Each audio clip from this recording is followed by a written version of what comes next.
Growing up in Cameroon, that's a part of West Africa, I noticed that my mother, my father, and their friends always had this complaint about pain.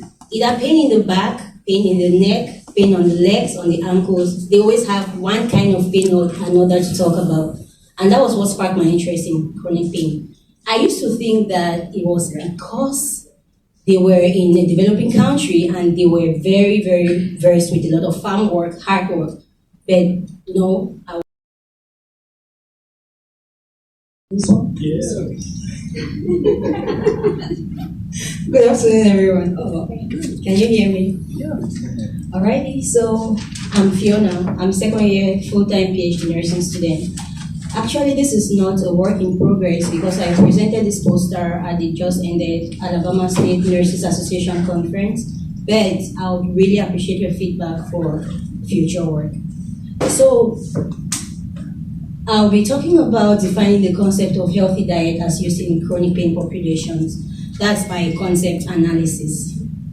I'm so sorry. I don't see the. I don't see it at home. I don't know if I'm just like dumb, and that's very likely. But I'm not seeing anything on my screen. No, it's not just you, Dr. Miller. I was like, yeah, you're supposed to say, no, you're not dumb. You're good.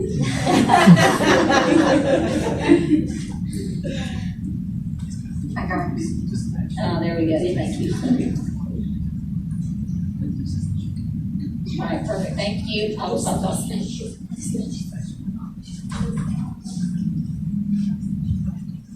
Is it okay now? Thank you so much for letting us know, Dr. Vina. Also, if you're joining us on Zoom, please make sure you turn your cameras on. Thank you. Growing up in Cameroon, that's a part of West Africa, I noticed that my mother, my father, and their friends always had this complaint about pain. Either pain in the back, pain in the neck, pain on the legs, on the ankles. They always have one kind of pain or another to talk about. And that was what sparked my interest in chronic pain. I used to think that it was because they were in a developing country and they were very, very versed with a lot of farm work, hard work. But no, I was wrong. I realized that about 20% of populations worldwide suffer from chronic pain and other pain-related diseases. And this chronic pain has a lot of disabilities accompanied with it. Apart from chronic pain itself, we also have poor dietary habits, smoking, and other vices like anxiety, depression, obesity that are associated with chronic pain alone. So this is one giant chronic pain associated with a lot of other very, very serious ills. But interestingly, poor dietary intake happens to be the paramount cause of mortality and the foremost modifiable factor for morbidity worldwide. Meaning if we are able to target poor dietary intake, we will be able to deal with chronic pain and its vices. And how can we do that? We can do that by taking a healthy diet. And that's the reason for this concept analysis, to come up with a definition for healthy diet in chronic pain populations. In order to do that, we used the Walker and Evans 8-step methods in concept analysis. We set some inclusion and exclusion criteria. We assessed 4 online databases and included 28 primary articles. There were no reviews included in them. And then what did we find out? We realized that so many pain conditions were observed. What you can see on the screen is just a few of the most recurrent ones that we came across. And also there were so many different kinds of diets that were explored. But the general thing with all of this is that most of these chronic pain conditions, when merged with these diets, at the end of the day, the patients reported better outcomes. At the beginning of the studies, the patient had severe pain intensity, a lot of disability, difficulty sleeping, anxiety, and at times obesity. By the end of the study session, they reported improved pain incomes and an improved overall quality of life. That brings us to the attributes, antecedents, and consequences of a healthy diet. What does a healthy diet do? An antecedent is a factor that should be in place for the concept of interest to come to play. And the antecedents for this concept analysis were pain symptoms, dietary assessments, and that's holistic pain and dietary assessments. And the attributes of healthy diets were mainly 3 of them. So we realized that a healthy diet had three main attributes. They were anti-inflammatory in nature, they had antioxidative properties, and they were nutrient dense. Nutrient dense means it has a lot of nutrients in it. That's nutrients from plants and fruits. Then the consequences, what happens when you consume a healthy diet that has these attributes? We have improved pain outcomes, we have improved dietary adherence because we want to keep taking this diet that has helped us so much in relieving our pain. Then our new definition for a healthy diet eventually is that a healthy diet is one that has a nutrient-dense property, it's anti-inflammatory or antioxidative in nature, and it is capable of relieving pain and pain symptoms and improving the overall quality of life. How then can we measure a healthy diet? So we had three main empirical references that we came across in the studies we included. So the first was the Healthy Eating Index 2015. This index just assesses how compliant you are to your dietary pattern. The Mediterranean Diet Adherence Score assesses how compliant you are or how adherent you are to the Mediterranean diet. The Dietary Inflammatory Index is my best, is my favorite, because it measures the inflammatory potential of a diet. And if you remember, we just talked about the attributes of a healthy diet, which means it has anti-inflammatory properties, antioxidative properties, and it's nutrient dense. So the Dietary Inflammatory Index measures how inflammatory this diet is. So a diet that has a high inflammatory property will cause more pain than one that has a low inflammatory property. And that can be assessed using a Dietary Inflammatory Index. So for the implications of this concept analysis, why is it necessary? Why should we even be talking about this afternoon? That's because it has this potential impact on practice and on research. First, on practice, we need to understand what a healthy diet is. It's true we have so many of them, Mediterranean diet, plant-based diet, low-calorie diet, Brazilian diet, you name it, but we need to be able to understand what their components are. Most often they are rich in plants, they are rich in fruits, they are rich in vegetables, nuts, healthy oils, and they sadly are not very, very high in a lot of the standard American diet food components, like a lot of burgers and fries. I know I eat that too, but we just need to identify what a healthy diet is. Then also, we need to be able to do a lot of comprehensive assessments for patients, especially those with chronic pain. We have to assess their dietary patterns, but also we have to assess their food insecurity as well, because some of the patients might be taking diets because they do not have enough food to eat. So we need to assess that as well. We need to assess food deserts, because food deserts too can play a role in dietary adherence. Then we need to advocate for whole person pain or whole person care. We shouldn't only focus on the disease, but on the person as a whole. What are the other aspects of the person that could contribute to the disease, to promote the disease or to make it better? We need to assess that too. Then finally, based on the practice, we need to be able to educate these patients. First of all, assess what they are eating, their knowledge of it, and then provide a room for education, because some may not know exactly what healthy diets are, or some may know what healthy diets are, but it's not good enough for them. They are not used to that taste. So we need to be able to find healthy alternatives for patients like this. And implications for research. So it is recommended, we recommend that we carry out a lot more research on the intricate link between diet and chronic pain. It is only hypothesized that the link between these two is based on anti-inflammation and antioxidation. This is just a hypothesis. A lot of research has not been done on that yet. So we hope that we'll be able to do more research in that area in the future.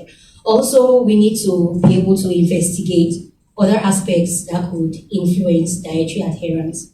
Why are people not adhering to a healthy diet? Do they know what a healthy diet is? Okay, if they do, why are they not adhering to it? We need to be able to assess that as well. Then we need to identify other factors that could affect dietary preferences, other factors or barriers and outcomes that could be able to hinder the chronic pain patients from consuming a particular kind of diet. And lastly, we need to determine the link between the diet, the epigenome, and chronic pain. And that's because there are some diets that will directly affect the epigenome. And I'm sure we've heard a bit about epigenetics, which is the gene expression in us. And epigenetics is greatly affected by external activities such as the environment and the kind of food that we consume. And gladly, I'll be looking at this in my dissertation. These are the references. I'm sorry the code is not scanning, but I sent a list of the references. I could send it to you if you want. Thank you so much. I appreciate your feedback.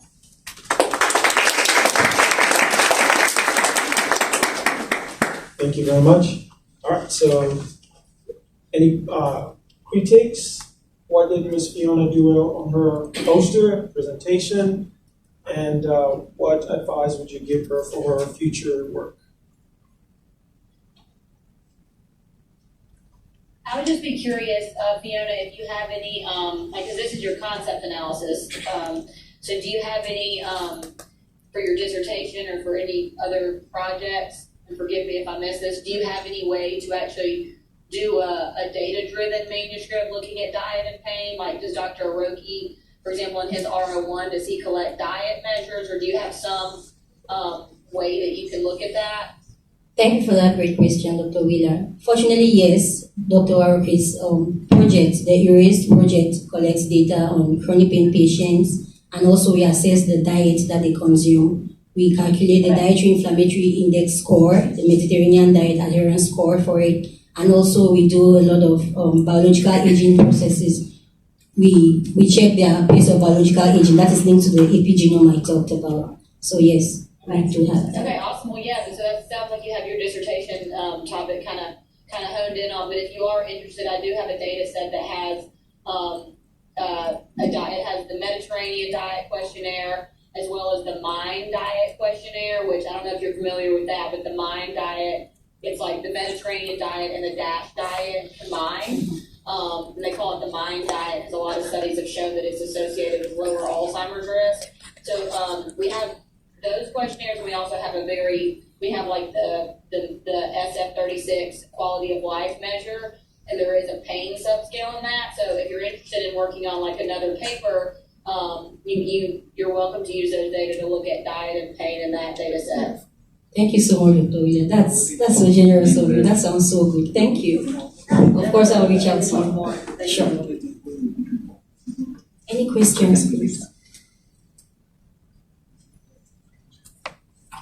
Anybody online? Fiona, I thought visually it was well laid out and easy to read and flowed very logically.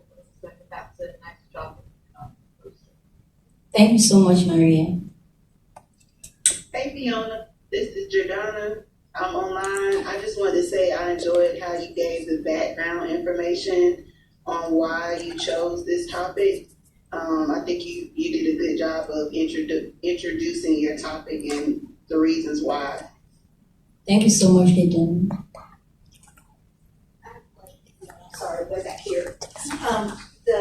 The dietary inflammatory index.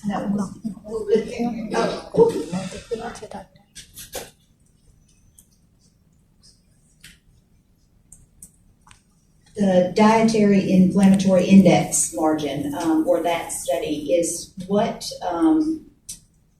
specific items can you remember that are on that specifically, and how did they determine the index score, which would mean that they were high in inflammatory based on the diet? Thank you so much for that question. Unfortunately, I haven't looked at the specific components. We are currently at the stage in the lab of identifying these components and putting them on a sheet in order to calculate the scores. We haven't calculated it yet, and it's a rigorous process. We have to take our time to get it done. But I'll do research on that and let you know for sure. Thank you. Dr. Smith has a comment. I don't have a question, but I have some feedback. I felt that your presentation was very well done. Did you practice? I could tell, right? Could you tell that you practiced? You knew exactly what you were going to say. You looked at your poster a couple times, but you were really not connected to it like, oh my gosh, I don't know what I'm going to say unless I look at my poster. You were very composed, very professional, looking at everyone. You look beautiful. I think you did a really, really nice job.